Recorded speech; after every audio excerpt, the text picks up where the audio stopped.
Good afternoon, everyone, and welcome to this PHA Live webinar, Hope Through Research in Pulmonary Hypertension Clinical Trials. We are so excited to have you with us here today.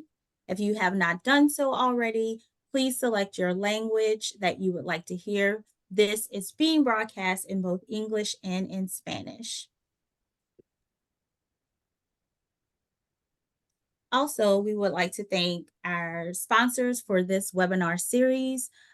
Through them, we are able to have this information translated for you. So thank you to our sponsors. And before we get started, we would like to share that we are a membership organization, and joining the Pulmonary Hypertension Association will help us to continue to raise pulmonary hypertension awareness, empower and support patients and their families, and build meaningful connections, and hopefully to one day find a cure. If you are already a member, we greatly appreciate you and thank you for your membership.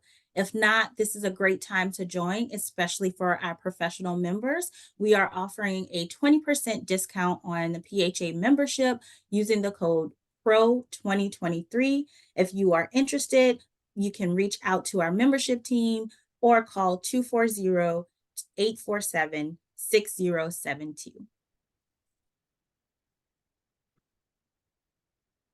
So as always with our webinars, a few programming notes. We will have Q&A immediately following our presentation. You can also use the Q&A button on your toolbar to submit any questions throughout the presentation for our panel. And finally, at the conclusion of this webinar, there will be a survey that pops up in another window for you to complete. Please take a moment to complete that survey. That helps us to know which programming you are interested in for future PHA Live webinars. And without further ado, our wonderful panel who will present the information to you today. Matt, if you would like to introduce our panel.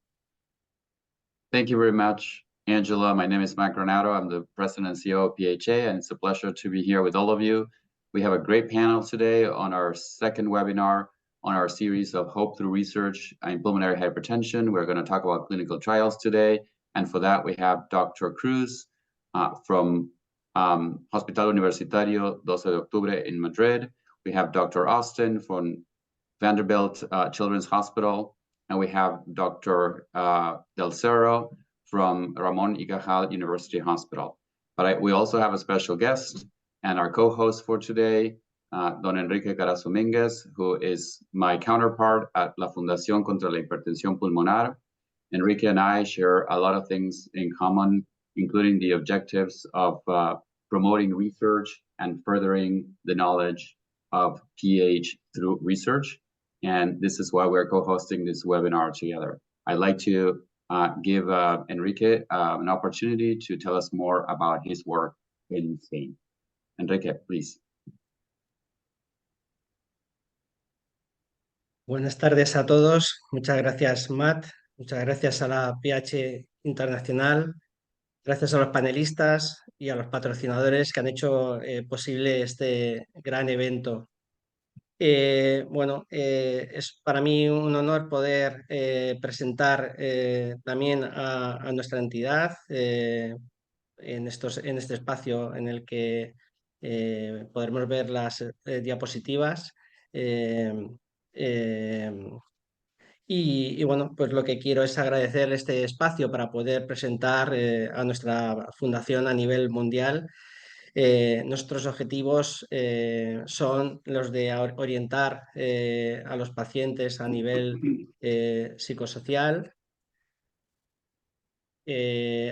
atender a los proyectos de investigación, como son los 3 proyectos que tenemos de investigación, como es el proyecto Empathy, el proyecto Pasión HP y el proyecto Pasión HP.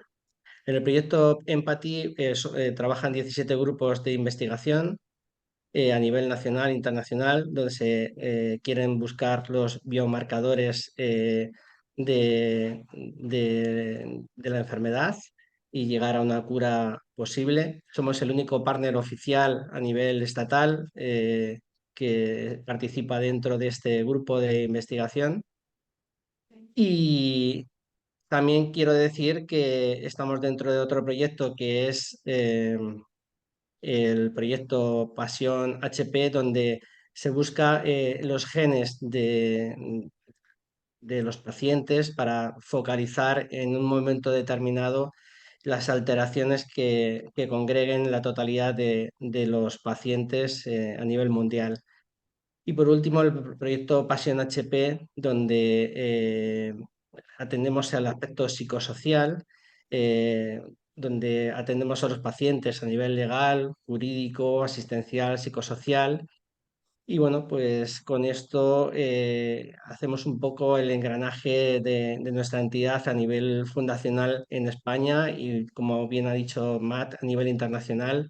Intentamos que nuestros proyectos de investigación que hacen que nuestra entidad asociativa dé un salto más allá en lo que se refiere a una entidad como puede ser la nuestra, donde hacemos esta atención psicosocial y que añadimos este valor añadido que es el dar un paso más allá para llegar a la investigación y a la cura de la enfermedad.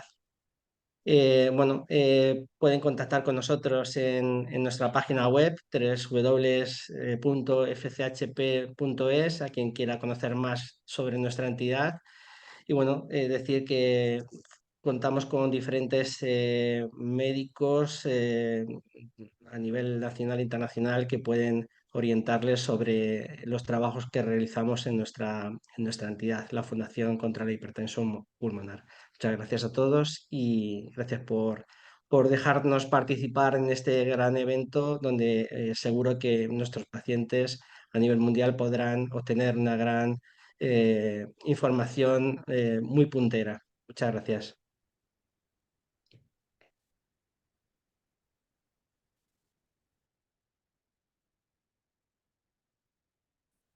Thank you, Enrique. We're going to start with the actual presentations now. We're going to start with Dr. Cruz. Hola a todos.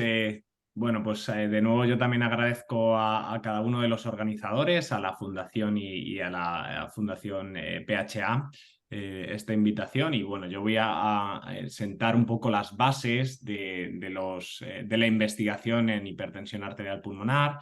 Y más adelante, pues la doctora del Cerro, el doctor Eric Austin y pues el resto de implicados pues nos contarán un poco con más detalle todos los ensayos clínicos que hay hoy en día en marcha en hipertensión arterial pulmonar.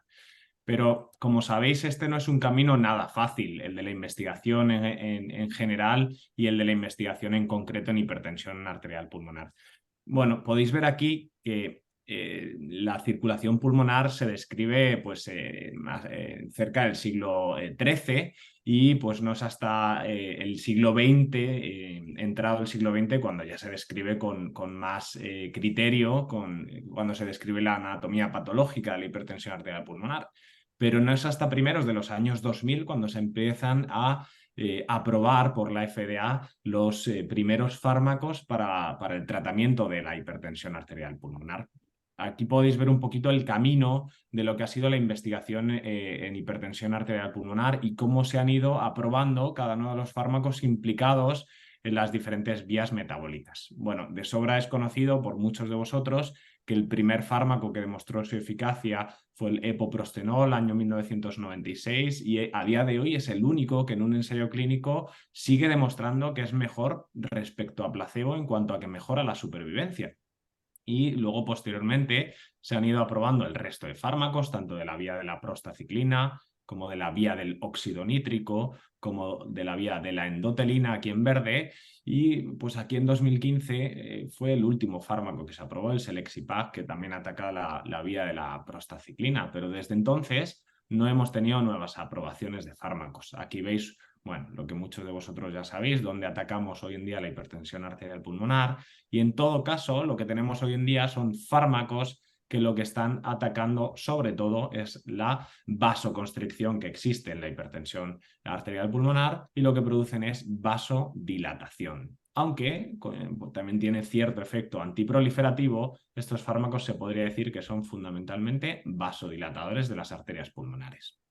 ¿Y por qué necesitamos seguir investigando? Pues está claro, necesitamos seguir investigando porque aunque hemos mejorado la supervivencia de la enfermedad, esta no es perfecta a día de hoy. A la izquierda podéis ver un artículo también muy clásico, año 1991, antes de la aprobación de epoprostenol intravenoso, y podéis observar cómo hace años pues, la supervivencia era mucho peor que la actual, y hablábamos de que más de la mitad de los pacientes pues fallecían a los 5 años del diagnóstico. A día de hoy, estos son datos del Registro Español de Hipertensión Arterial Pulmonar, vemos que esto ha mejorado y a los 5 años fallecen cerca del 40% de los pacientes, que pues es mucho mejor de lo que había antes, pero desde luego esto es imperfecto y debemos mejorar estas tasas de supervivencia. Bueno, ¿y cómo hacemos esto? Pues gracias a la investigación y a los ensayos clínicos. Pero esto es un camino muy complicado. Como podéis ver aquí, bueno, lo primero que se hace es investigación básica que requiere de pues la colaboración entre no solo médicos, sino sobre todo biólogos, bioquímicos y muchos otros profesionales implicados en estas primeras fases. Y he de decir que de cada 100 proyectos que se inician en investigación básica, únicamente el 20% van a llegar a unas primeras fases ni siquiera clínicas, son fases que llamamos preclínicas para estudiar la farmacocinética, la farmacodinámica, si estos compuestos son tóxicos, si podrían hacer daño a un organismo humano. Después de esta fase, como os digo, el 20%, ya pasamos a la investigación clínica, después de unos 3-5 años después, y he de decir que aquí ya se quedan en torno al 2 al 5% de los primeros compuestos que empezábamos a investigar. Y ya es en este momento, en la fase clínica, en la que pues, empiezan a aparecer las fases que conocemos como fase 1, fase 2 y fase 3 de ensayos clínicos, en las que probamos el fármaco en personas, en humanos, y que pues, en la fase 2 y la fase 3 ya se prueban pacientes con la enfermedad. En la fase 2, para conocer si el fármaco en un paciente con la enfermedad, en este caso con hipertensión arterial pulmonar, tiene efectos adversos indeseables, es decir, para valorar la seguridad del compuesto. Y en la fase 3, más avanzada, ya reuniendo en torno a cientos de pacientes, pues para saber si este fármaco tiene eficacia, no solo seguridad. Y como os digo, esto pues, se inicia en fases más preclínicas de investigación básica y de investigación translacional, y que en la grandísima mayoría de ocasiones pues conllevan experimentación animal. Aquí podéis ver pues, un fármaco que se investiga en otro campo de investigación, en cardiología, en este caso pues, en la quimioterapia, en la cardiotoxicidad, y vemos pues, que efectivamente se prueba el cardiotóxico, en este caso una quimioterapia, en un cerdo y se prueban diferentes dosis, diferentes tiempos, etcétera, etcétera. Es decir, que antes de que llegue a un humano se ha probado no solo en el laboratorio, sino también en el animal de experimentación. Y bueno, en la hipertensión arterial pulmonar, pues no es de otra manera. Podéis ver aquí diferentes modelos que existen de investigación con diferentes moléculas y que se prueban en diferentes animales, por ejemplo, en la rata, en el cerdo, en el hámster o en otros animales. Y bueno, no quiero entrar en esto, obviamente, yo creo que no es el sentido de esta charla, pero en la hipertensión arterial pulmonar vemos aquí cientos de vías que se han ido investigando en los últimos años. ¿Por qué? Porque necesitamos saber si estas vías de investigación, si estas moléculas que pensamos que pueden funcionar a nivel de investigación básica en el laboratorio, pues pueden llegar al ser humano después de ser investigadas. Bueno, como os decía, después de las fases preclínicas y las fases de experimentación animal, pues llegamos a la conclusión de que el fármaco puede ser bueno para el humano. Se prueba inicialmente si no es tóxico, si es seguro en las fases más precoces, en la fase 2. Y este es un ejemplo de una fase de experimentación en fase 2, es el ensayo Torrey con seralutinib, un fármaco también pues que se está investigando en la hipertensión arterial pulmonar, y veis que las fases 2 son en general ensayos clínicos de corta duración, de 24 semanas, es decir, 6 meses, y que se prueba el fármaco frente a placebo. La mitad de los pacientes van a recibir el fármaco y la mitad de los pacientes no van a recibir el fármaco, sino que lo que van a recibir es un placebo, es decir, pues fármaco en sí, una pastilla o una pastilla ya sea oral, inhalada, subcutánea, lo que sea, pero que no lleva el fármaco. Y en la mayoría de los ensayos clínicos, estos ensayos son aleatorizados, es decir, se tira una moneda, por así decirlo, al aire, y el 50% de los pacientes reciben el fármaco y el 50% reciben el placebo. Y además son doble ciego, y esto quiere decir que ni el médico investigador que incluye al paciente en el estudio, ni el propio paciente son conscientes de si les toca una cosa o la otra. Esto es importante comprender que la investigación es así, y es así no por que nos guste, sino porque se sabe que los ensayos clínicos aleatorizados y doble ciego pues son mucho más seguros y son mucho más eficaces para investigar la eficacia de un fármaco y la seguridad, puesto que se conoce que de esta manera si el fármaco actúa o no actúa frente al placebo. De otra manera no podríamos saberlo. Bueno, una vez tenemos la fase 2, cuyo objetivo principal es evaluar la seguridad en un corto espacio de tiempo, 6 meses, vienen ensayos más largos, la fase 3. Son más largos y además el objetivo principal es ya evaluar la eficacia. Para ellos incluyen muchos más pacientes, pero también hay que saber, como veis aquí, pues que es probable que los pacientes necesiten estar mucho más tiempo en este ensayo clínico. Mucho más tiempo, puede ser incluso años, ¿vale? Y de nuevo, pues como en la fase 2 de experimentación, pues son estudios aleatorizados y comparados con placebo y doble ciego, es decir, exactamente igual que lo que contábamos en la fase 2 de experimentación. También es importante conocer que en los ensayos clínicos, tanto en los de fase 2 como los de fase 3, pero sobre todo los de fase 3, pues vamos a tener una serie de visitas. Esto es uno de los ensayos, una de las visitas programadas para cada ensayo, y esto está contemplado por cada ensayo clínico, de forma que en cada una de las visitas pues vamos a tener pues, examen físico, análisis de peso, de la talla, electrocardiograma, test de la caminata de los 6 minutos, cuestionarios de calidad de vida, etcétera, etcétera. Entonces, bueno, uno cuando se mete en un ensayo clínico tiene que ser consciente de que todo esto está contemplado y que debe conocer, debe ser consciente de que esto pues se requiere por el ensayo clínico y no es casualidad.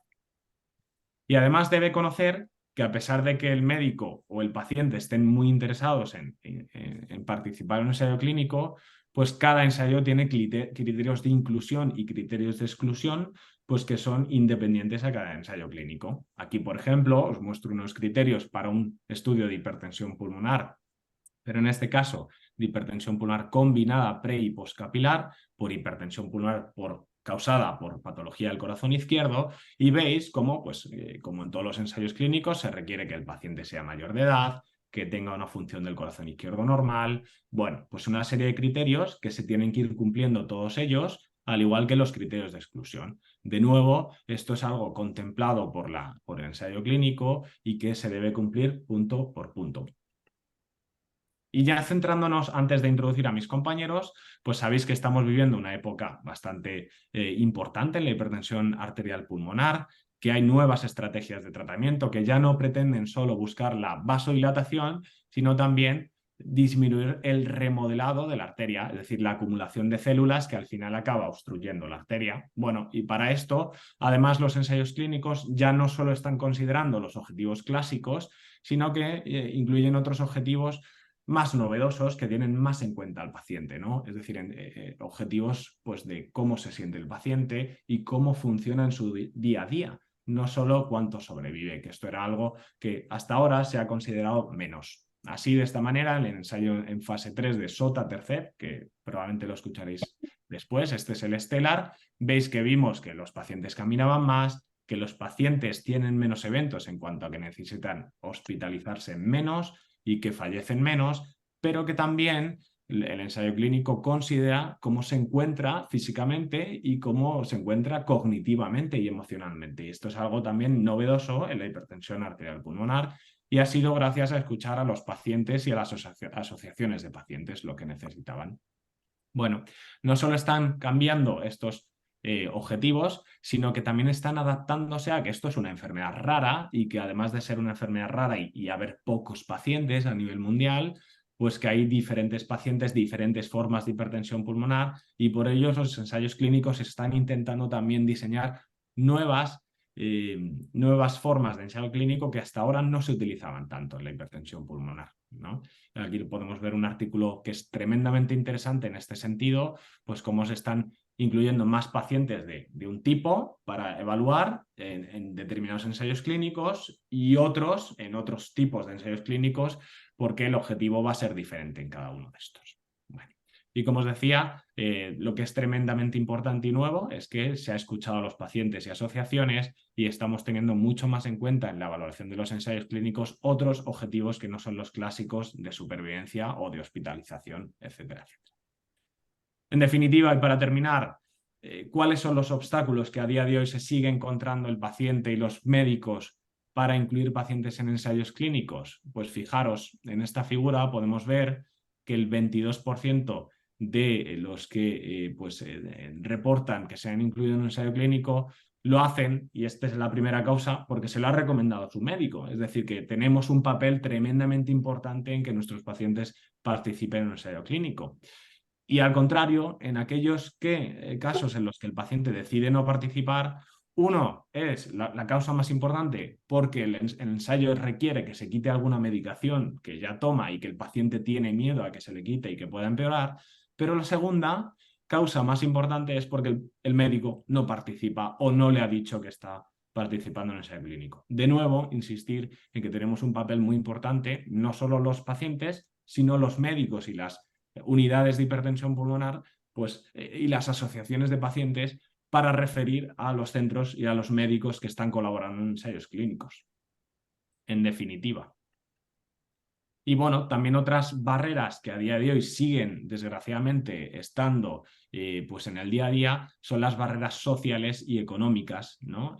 No vamos a entrar ahora mismo en ello, probablemente luego podemos hablar de ello, pero por supuesto hay determinadas regiones a nivel mundial y determinadas regiones dentro de un mismo país que tienen menos acceso a los ensayos clínicos por el mero hecho de vivir en un sitio o en otro. Y esto, desgraciadamente, excede de nuestra responsabilidad y entra dentro de un terreno político que nos encantaría que fuera diferente, desde luego. Así que, en definitiva, vivimos en una era muy prometedora con nuevos tratamientos y nuevas estrategias con resultados prometedores que luego nos demostrarán el resto de compañeros, que estamos teniendo más en cuenta la calidad de vida y la decisión del paciente en los ensayos clínicos y que desde luego tenemos diferentes formas de hipertensión pulmonar en diferentes regiones y diferentes poblaciones que todavía a día de hoy tienen barreras en el acceso a estos ensayos clínicos. Muchas gracias.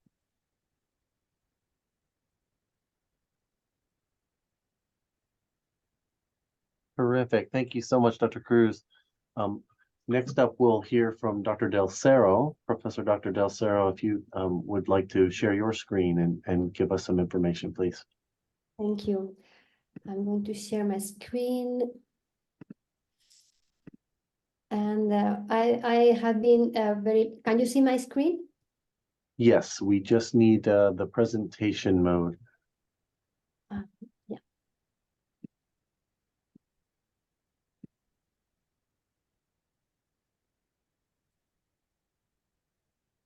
Is it okay now?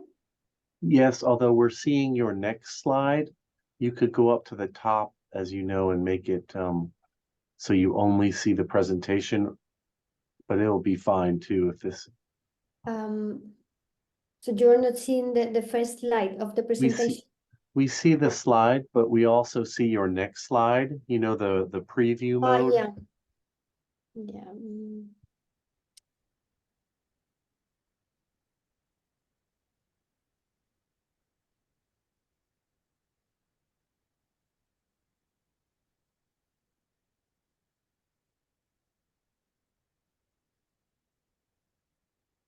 While you're pulling that up, I'll say for those of us in the North America, in the United States and Canada. What you presented, Dr. Cruz, is very similar, as you know, here, and that was a beautiful overview. And there would not be tremendous differences no matter where you are. For those of you interested in, are there differences in Europe or in North America?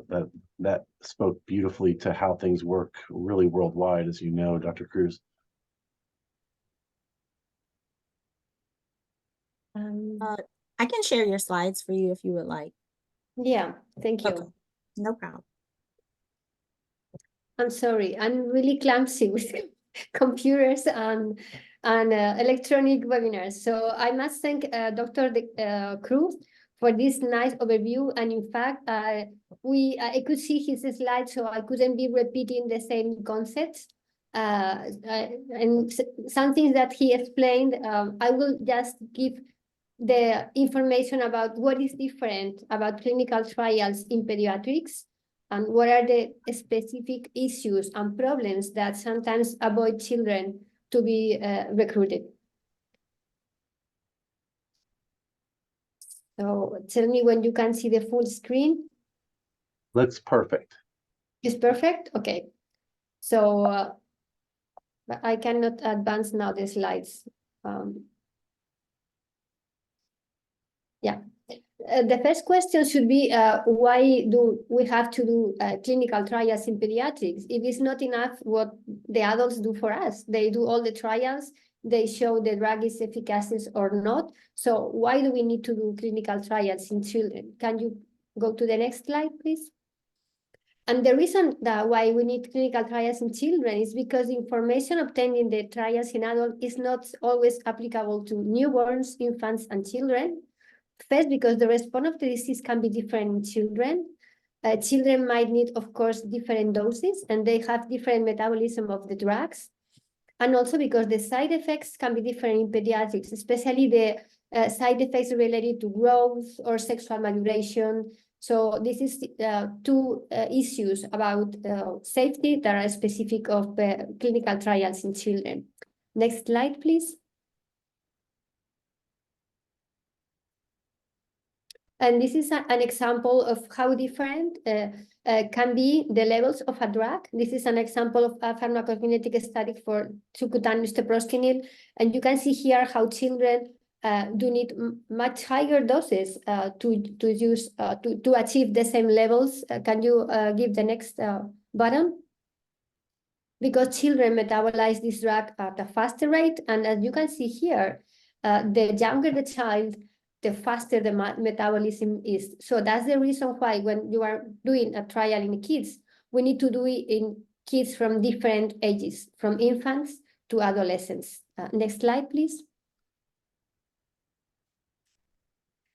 And until 2000, the pediatricians were like orphans because not many companies employed the time and resources to do trials in children. And it was a new regulation of the European and American regulatory agencies that made compulsory for pharma industries to perform some trials in children. So at least we could have some information about this pharmacokinetics. Next slide, please.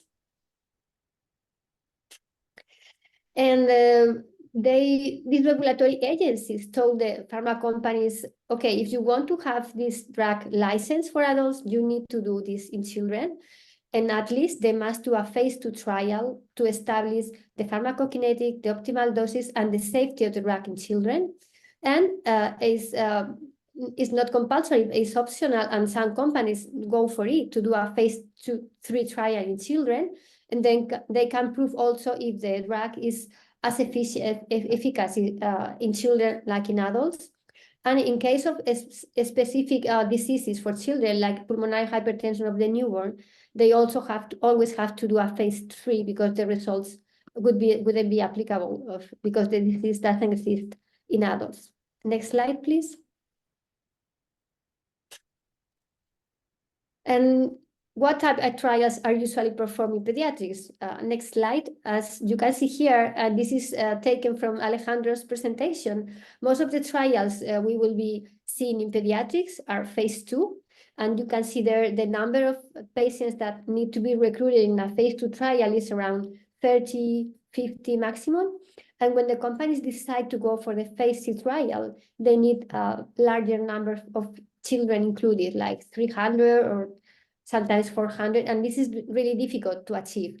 And some other type of trials that are usually can be done in children is the phase 4 trials that after the drug is being used, this post-marketing authorization, gathering the information about side effects or tolerability, etc. Next slide, please. So for the parents who are told, would you like your child to participate in a trial? The first difference for you is if you are entering a phase 2 trial, your kid will receive the new drug from the beginning of the trial.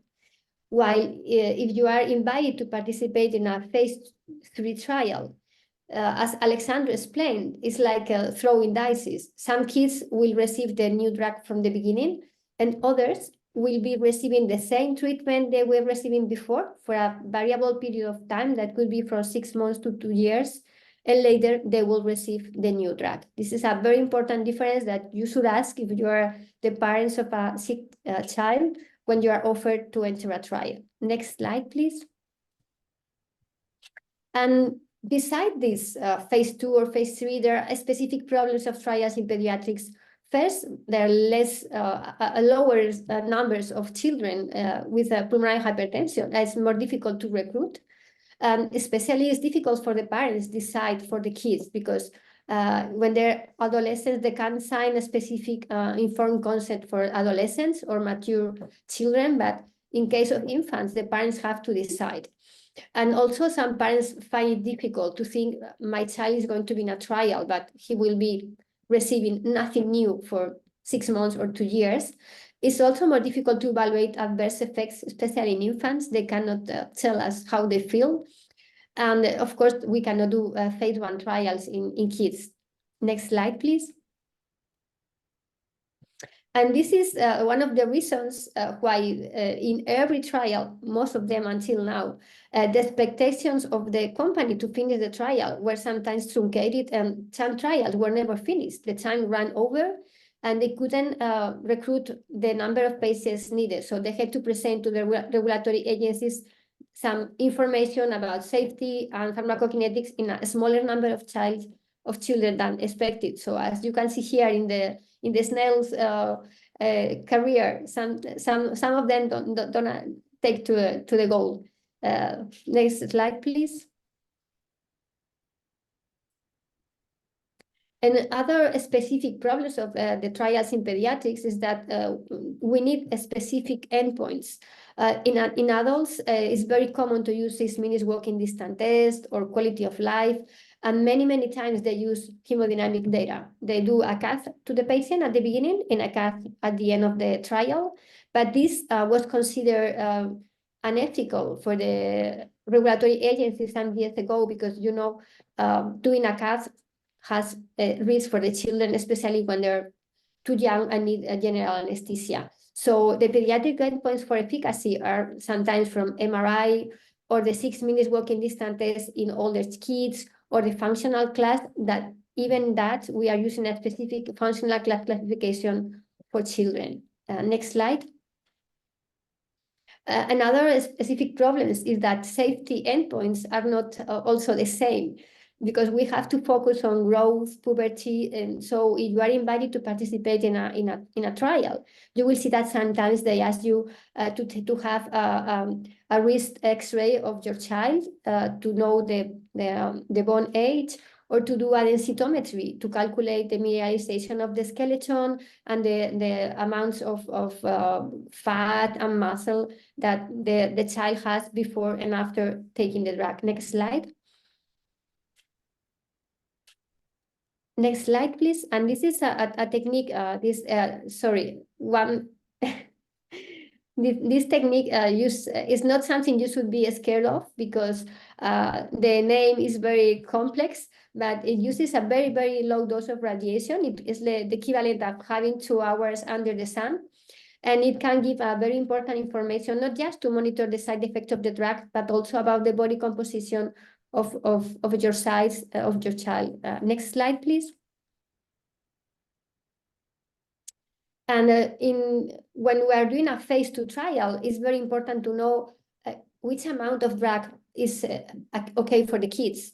And that needs to be proved for every range of age of the children. So next. That's why pharmacokinetic studies should also include, this is the slide that I showed you before, that it's not enough if we do a pharmacokinetic study in a group of children that are all from 8 to 10 years. We have to do it in all the different age periods. Next, please. And you can see here.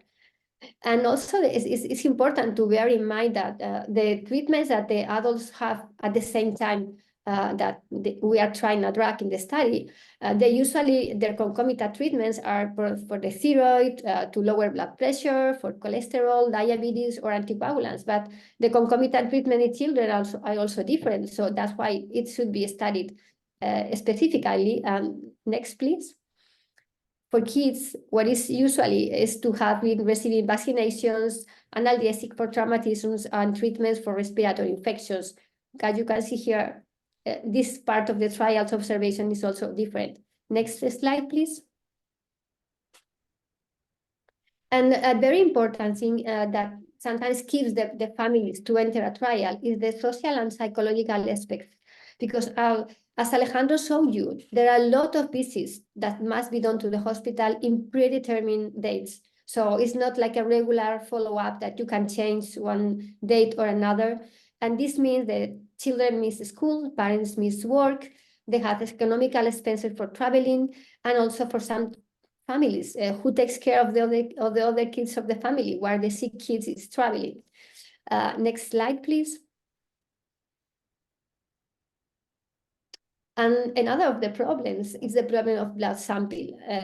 And this is in my first trial as PI, I took the time to analyze the hemoglobin level of my patients. And in the first part of the trial, both of them decreased the hemoglobin. And I thought maybe it's the drug, because it was a trial with an endothelin receptor antagonist. But once they went to the extension study, they recovered the hemoglobin levels because they weren't taking blood every month. So this is something that should be work more for the people who designs the trial, trying to minimize, to reduce the amount of blood tests and the amount of blood taken. Next slide, please. And this is possible because there are many publications that have shown that you can use microtubes and even the dried spot blood techniques to do the pharmacokinetic. Next slide, please. And for some drugs, it has been compared to the levels in the plasma. So this is something we should ask to the companies and to the regulatory agencies to insist, because this would make life easier for children participating in trials. Next slide, please.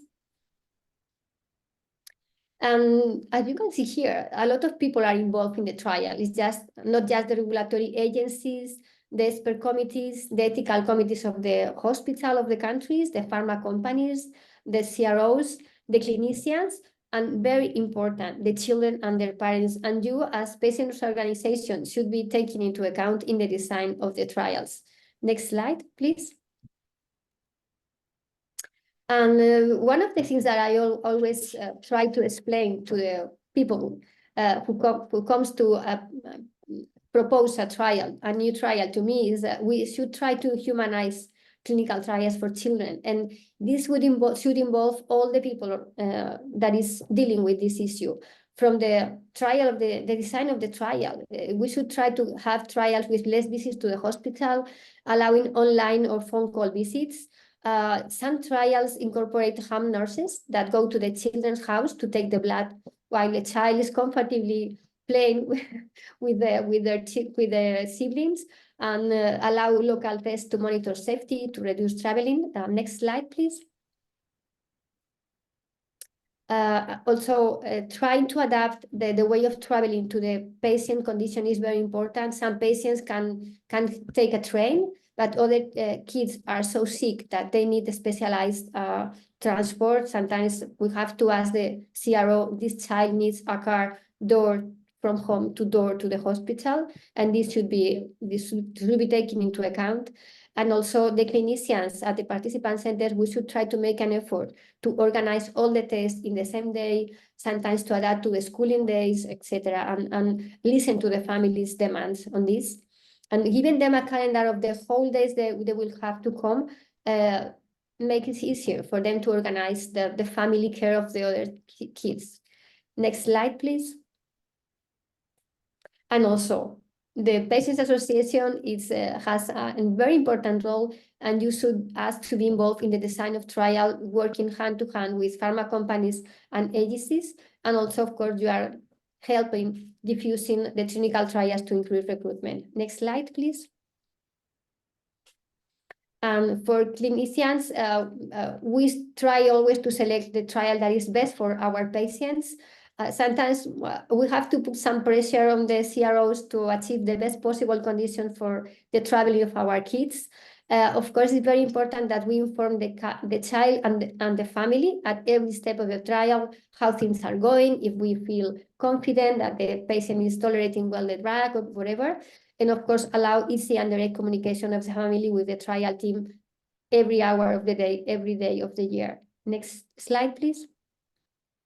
And the way I evaluate a new trial that is proposed to me, of course, sometimes we are proposed 3 at the same time, and we have to decide for which one we are going to work. And we evaluate the previous information about the drug efficacy and safety that comes from the adult trials, if the inclusion criteria are okay for our group of patients, the schedule of visits is very important. If the child needs to be done an invasive test, if there is a placebo or a standard of care group, if home blood tests are allowed, if online visits are allowed, and if they are giving help to the family for these trips. And I always explain to the monitors, would you enroll your child in this trial? And then try to think it's your child. Next. This is the best way to understand everything. So we are finishing. Just to make a small comment to what Alejandro said, not all the countries are in the same condition. And unfortunately, some developing countries get the access to the trial, but the families are forced to include their kids because it's the only way they can get any treatment. And unfortunately, when the trial ends, patients stop receiving treatment and they must wait, trying to survive without treatment until next trial. So maybe as Patients Association, we should try to get some commitment from the sponsors and pharma companies to have special consideration for patients entering trials in these developing countries. Next slide, please. And Alejandro has been talking about the trials. Now in children, we have with open recruitment the tomorrow, there is a phase 2 trial to evaluate macitentan versus standard of cares, Selexipac versus standard of cares, also a phase 3. And very recently, the trial with sotatercept in pediatrics, that is now a phase 2 trial with, as I explained, with different age cohorts. One of the first age cohort is completed. They open the recruitment in the next cohorts.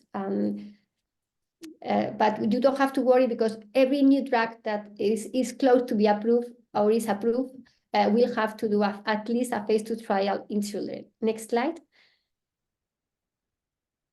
This is just an example of the design of the trial, but we can go to the next slide because we are short of time. Nothing more than thank you for your attention. Thank you to PAH for inviting me. And I'm sure I'm going to learn a lot from the other speakers and also from the comments of the affected families. Thank you. Wow, I feel that way too, Dr. Del Cerro. Those were 2 spectacular PowerPoint presentations back to back. We're fortunate for both Dr. Cruz and Dr. Del Cerro. Thank you. I don't have anything to add to that. And my job now will be to transition to, we have some industry partners, I believe, who are going to be presenting some information to us before we open up to Q&A, if that's not, if that's correct. Yes. Yes, that is correct. Thank you so much for that, Dr. Austin. I see we have Dr. Feldman on the call. We also have Dr. Feldman's video. Would you like to present or would you like to play the video for Elevate? I think you can play the video. Okay, perfect. And then we'll come back for the rest of our partners. So let me share this with you.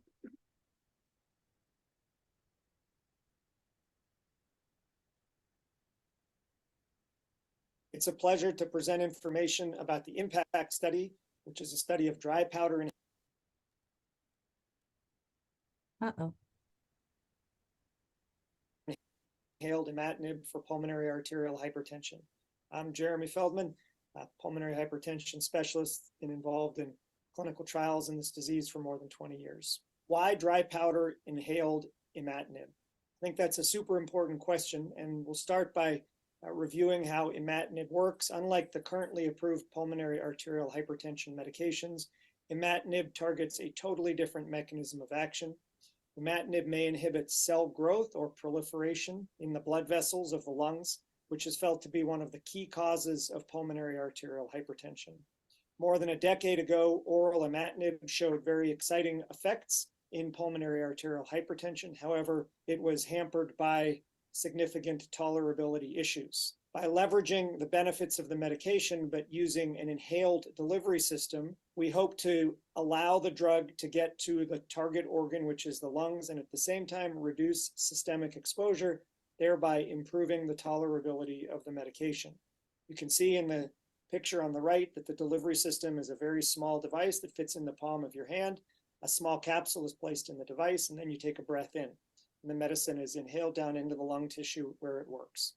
Key eligibility requirements are shown here: adults aged 18 to 75, pulmonary arterial hypertension, either idiopathic, heritable, or associated with drugs, toxins, connective tissue disease, HIV, or previously repaired congenital heart disease. WHO functional class 2, 3, and 4 patients are included. You must have a resistance of at least 400 dynes or 5 wood units. 6-minute walk distance must be between 100 and 475 meters. Background therapies are allowed with the exception of inhaled prostacyclins, and doses must be stable. Patients on anticoagulation or blood thinners are not eligible to participate. There are 3 periods to the clinical trial: a screening period, a treatment period which lasts 24 weeks. And during that time, there's 7 study visits, 4 in-center and 3 over the phone, followed by a long-term extension when everyone is guaranteed to get the active therapy.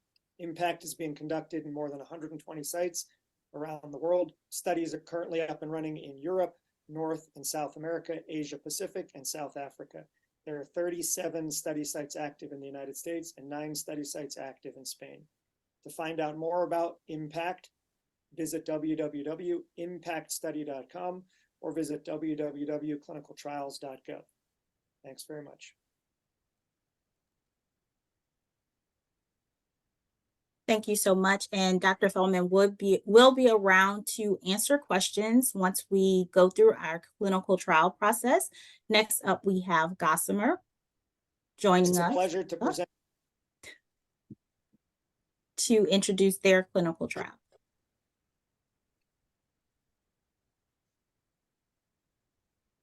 And Dr. Can you hear me? Yes. Okay, I just don't know if the video is working. We can hear you perfectly, and your slides should be on the screen. I will control them. Okay. Well, hello everyone. My name is John Kingery. I'm a pulmonologist that specializes in pulmonary hypertension in Oklahoma City, Oklahoma. And I'm excited to introduce a new drug that is under investigation called seralutinib. The company is Gossamer Bio, so it you may have, if you've seen it or if you search for it, you might find it under GB002. But this drug is in trial, called PROSERA is the name of the trial, and it is a drug that is targeting some new areas of the blood vessels of the lung that have been studied before, as Dr. Feldman mentioned, but have not been found yet, or we have not discovered a way yet to really target it with a drug that can make an impact in pulmonary hypertension. And that's part of why this trial is so exciting. We are looking for patients who meet the qualifications on your screen there. The biggest thing is that this is for pulmonary arterial hypertension, so group 1. And for patients who have some degree of shortness of breath, but are not so short of breath that they are really unable to move, or if they're passing out. But functional class 2 or 3 is what I just described. And those, for most patients with pulmonary arterial hypertension, you're in one of those 2 classes. And this is going to be a study that is global, being looked at in multiple different areas of the world. And actually, in fact, today, the very first site in Europe was opened. So the study is getting started. Next slide, please.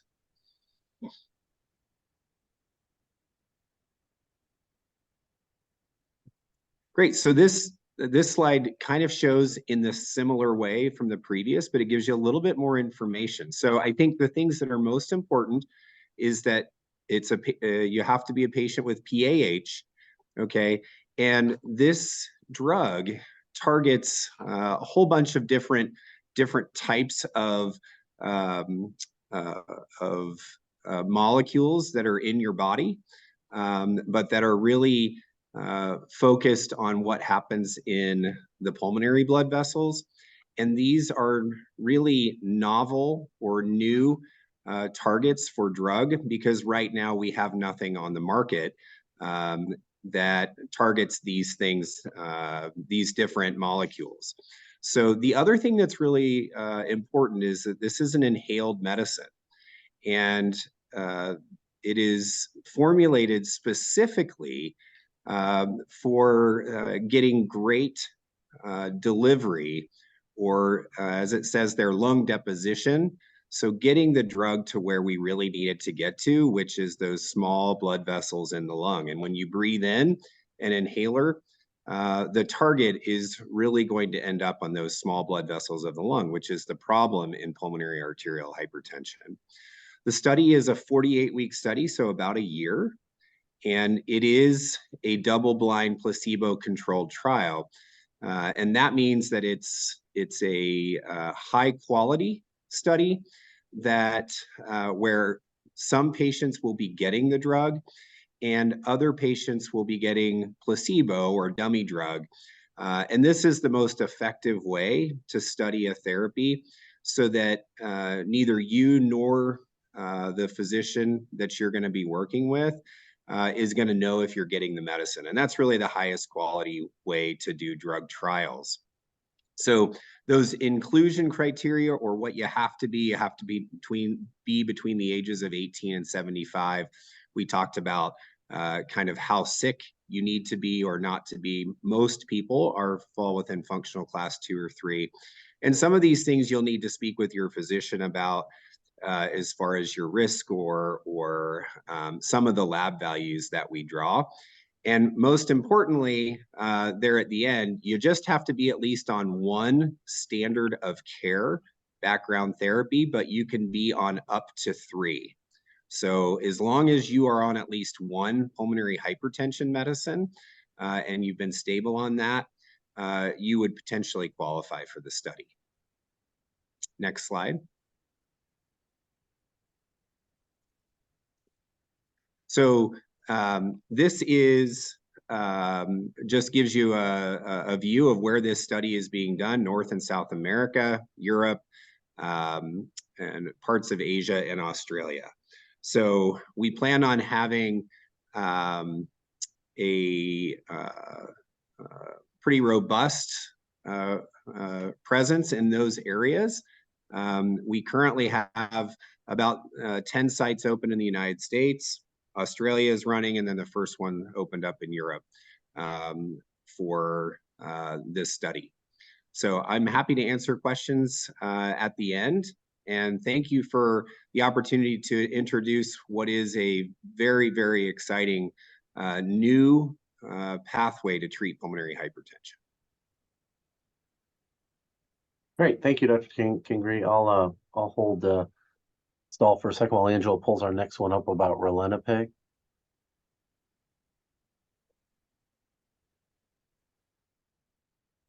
Yes, and we should have Dr. Ali joining us to discuss. Hi, everyone. Can you hear me all right? Yes. Fantastic. Thank you all for having me. My name is Ali Ataya. I'm a pulmonary hypertension physician at the University of Florida in Gainesville. I'll be giving an overview of the advanced outcome study by United Therapeutics to investigate ralinepag in Group 1 pulmonary arterial hypertension. So this is a multi-center international randomized double-blinded placebo-controlled trial to investigate ralinepag in patients with Group 1 PAH. Ralinepag is a novel oral prostacyclin IP receptor agonist. It's a titratable, once daily extended release tablet. And the goal of the study is to enroll around 700 to 1,000 patients around the world. At this point, we're hoping that the study will complete enrollment by the end of next year. The key inclusion criteria for the study are patients with Group 1 PAH, as mentioned, who have evidence of pulmonary hypertension precapillary by right heart cath. That's a mean pulmonary arterial pressure over 20, a wedge less than or equal of 15, and a pulmonary vascular resistance greater than 2 Wood units. Patients enrolled can be WHO functional class 2, 3, and 4, and should have a 6-minute walk distance of at least 150 meters. And they can be on any background PH therapy except for a prostacyclin at the time of enrollment. Patients who are usually excluded from this trial are those with non-Group 1 PAH, who are previously on IV or subcutaneous prostacyclin therapy, have background severe liver or kidney disease, or risk factors for left-sided heart disease. The primary outcome of the study is the time to the first adjudicated clinical worsening event while on the trial. The trial will also be looking at other secondary outcomes at week 28, which may include changes in the NT-proBNP levels in the blood, change in the 6-minute walk distance, WHO functional class change, and REVEAL risk score change, as well as clinical improvement. Patients enrolled in this trial can be transitioned to the open label if they experience a clinical worsening or at the time of the trial ending as well. And I'll be available for questions after the discussions. Super. Thank you so much. Appreciate you doing that. Angela, is it now, I believe, yeah, you've shown it now, time that we transition to the Q&A portion of our opportunity to be together. We know we've had questions in the chat. I've been trying to help answer some of those that are related to medical research. I apologize, I did not answer anything related to the muting and whatnot. I don't exactly know enough to answer those questions about hearing it. But one of the things that I think has come up here is we've seen some really nice overviews of how the trials are conducted, how things move forward, and also how some of our industry partners are proceeding. One of the questions that came up a few times was access to trials, and are most trials, in your experience, conducted using individuals who live within a relatively near area so they can get to the trial, or have we seen overseas that folks have been able to travel long distances for them? We had a person in India said, I couldn't be in a trial. Are there trials available? And I tried to answer that each country will have different trials that may or may not occur, and there's a lot of discretion at the funding level and at the opportunity level for who is representing trials in those areas. But if anyone wanted to comment on access to trials in their region or whatnot, and how easy or difficult that can be, that would be helpful. This is John Kingery. Thank you, John. Was that question for everybody? I'm sorry. Yes, please. Absolutely. Yeah, it's really a broad question. So I just wanted to mention, distance is always a potential problem, of course, for patients that may live a long way away from their physician, their provider. But certainly with the seralutinib trial and most other trials too, will pay patients for travel. So it's really the biggest impairment or the biggest obstacle is often just time. Because if you live 3 hours away and someone pays for it, that's great, but it's still 3 hours to get there, 3 hours to get back, plus what you're doing on the day of the trial. So It's a really good question, and if you live far away, it is a disadvantage. But financially, most of the time those things can be overcome. We would never want a patient not to participate because they feel like they don't have the money to do it. Right. I think one important thing that many patients don't know when entering the studies is that almost everything is going to be covered, at least in our country, when they participate in the study. If they have to spend a night in a hotel, this is going to be refunded. And if they have to, of course, to eat something those days, this is going to be refunded. And this is something that many times patients don't know when entering the study, and of course they should know, because they will have that kind of problems. So if the country has the study and the doctor knows that the study is done in another hospital far away from your local hospital, they also should talk about that with the patient, I think. Yeah, thank you for mentioning that. I think that's really important. Dr. Del Cerro, one of the questions that we saw in the chat, and we also got in advance of this conference, is how come we don't just why is the endpoint not cure? Why do we say, well, let's just have the endpoint be a cure? Could you elaborate on that for people? Yes, because at the present moment, there is a lot of variability in the responses of individual patients to specific drugs.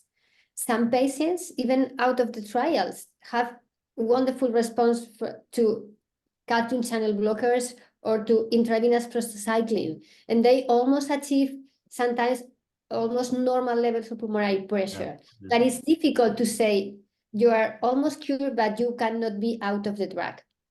With the drugs that we are trying now, we cannot say no one of the patients will get cured. But the reasonable thing to expect is, first, if we can take back the level of your pulmonary pressure, that will be the first step. And then we will see if it is need permanent treatment or no. I think we are not at that point of asking for cure as an endpoint, because we have gone from the first trial where mortality. So now we are talking of better quality of life, reduce the number of hospitalizations. Unfortunately, we are not there yet, but maybe we'll be in the future. Maybe with combinations of drugs, we will be reducing more and more the levels of the pulmonary pressure. So there's always the need to have the door open for hope. Yeah, well, that's a wonderful way to say it. Dr. Feldman, one of the things that we've seen in our chat and also on the advanced questions was we seem to have restriction in each trial for people at different classification of their functional ability. Why do we sometimes see trials that are really focused on people of a given functional class? And could you give an overview for people to think about of that concept in broad terms? Would that be okay to ask?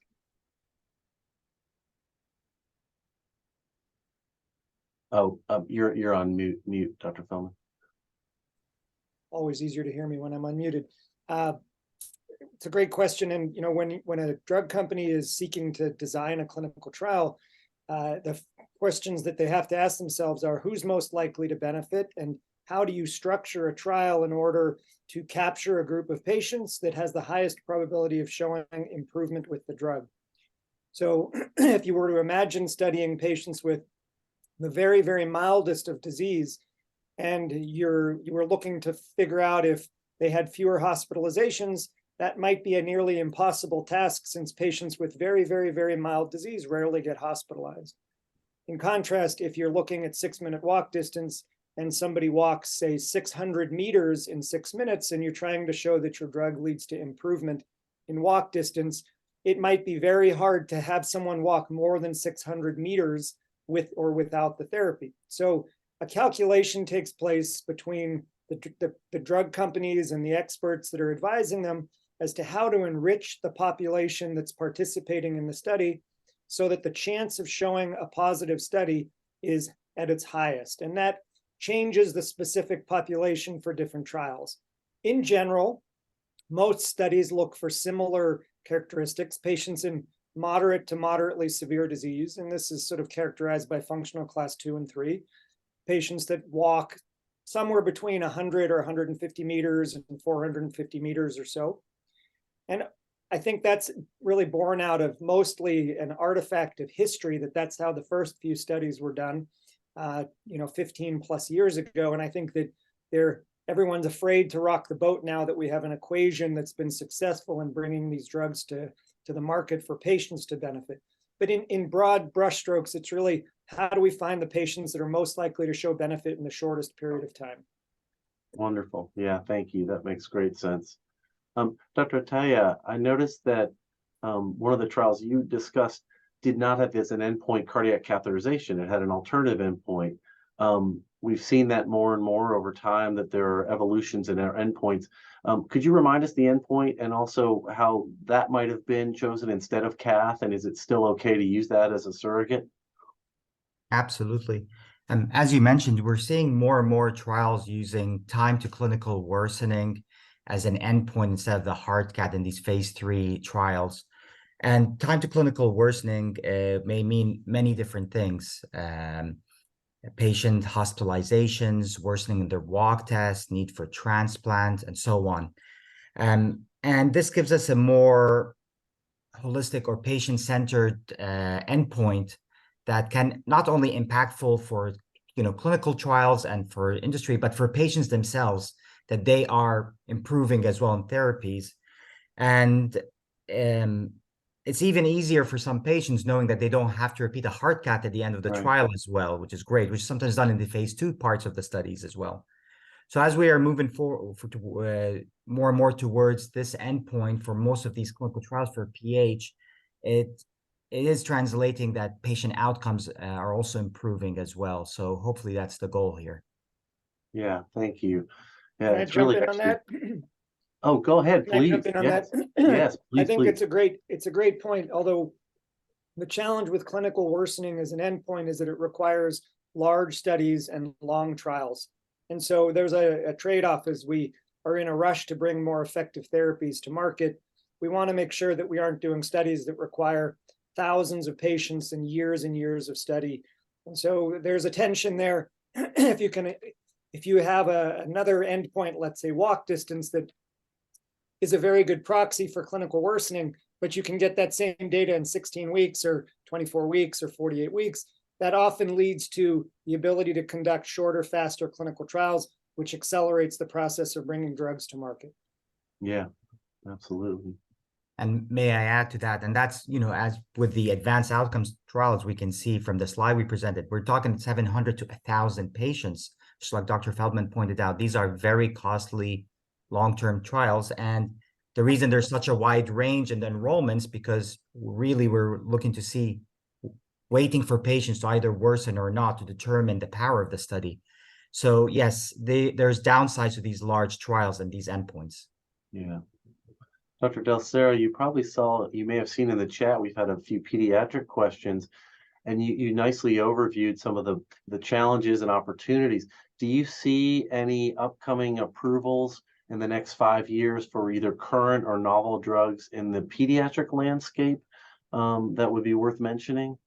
Yeah, I think the drugs that are being tested now in phase 3 trials in children will probably meet their endpoints, but I cannot tell yet. But probably the phase 3 trial of macitentan looks very promising. And I don't know if selexipag will also meet the endpoint, but it's also a very promising drug for children, an oral prostanoid analog. And everybody is thinking if we will have a phase 3 trial with sotatercept. Yeah. But we are so used to prescribe drugs just with the phase 2 trial. We have been using ambrisentan after the phase 2 trial, riociguat. So even if the companies don't go for the large phase 3, I think we will be benefiting. Our kids will be very lucky to have these drugs already available for them. Yeah, I think you're absolutely right.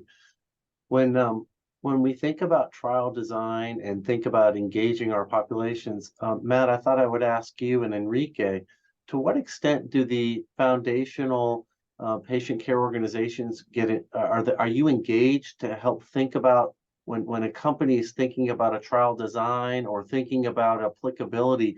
Do they allow you all to give them some insight, and are there ways that we as physicians or patients and families can work with the PHA or with Fundación Pulmonar to help influence or encourage studies? Yes, that's a great question. So we've worked with some of the companies that are currently developing clinical trials in helping them find patients that will get involved in the trial design. So either focus groups or surveys or things like that. So companies come to us with a certain criteria of the patients that they'd like to get feedback from or input from, and also physicians or providers, and we can provide access to those patients or those physicians to help with the trial design. Once the trial has been designed and it's out there, we can also help recruit patients. So we receive the criteria for the clinical trial, and then we search it against our own database and make those patients available, aware of the opportunity, and they can decide whether they want to participate or not. Y por el lado de nuestra fundación, igualmente los laboratorios en un momento determinado se ponen en contacto con nosotros para promover a determinados doctores a ciertos ensayos clínicos que a lo mejor aún no les han llegado a ellos. Y por otro lado, pues lo que nos sentimos es un poco más retrotraídos en cuanto a los estudios que vienen desde Estados Unidos a España. En Estados Unidos llegan antes los estudios que a España. Igualmente que su aprobación llegan antes a Estados Unidos que a Europa, o en este caso a España. Entonces, bueno, pues lo que intentamos es desde nuestra entidad fomentar que eso llegue a buen cauce desde el gobierno, los gobiernos, en este caso el gobierno español, para incentivar los fármacos que funcionen y que nuestros médicos nos indiquen que son los correctos y los que se deben autorizar en España. Wonderful, thank you. Well, I think maybe if unless we have any urgent questions, Matt, I'll pass it off to you as we think about what a great hour. I know we need to keep on time with your schedule. And I just want to thank each of our panelists. I learned a ton and I love those talks. Thank you. Matt, can I throw it to you? Yes. Well, I wanted to thank everyone again for participating in the clinical trials webinar. This is a new thing for us in our partnership with Fundación contra la Hipertensión Pulmonar. We hope to do more webinars like this that are truly international and with interpretation in other languages. So again, thank you for the faculty. This has been great. We've reached a lot of people around the world. And remember, this is being recorded and it's going to be available for replaying on both the PHA website and the Fundación's website. So thank you so much. Have a great afternoon, great evening. Thank you. Bye, everyone.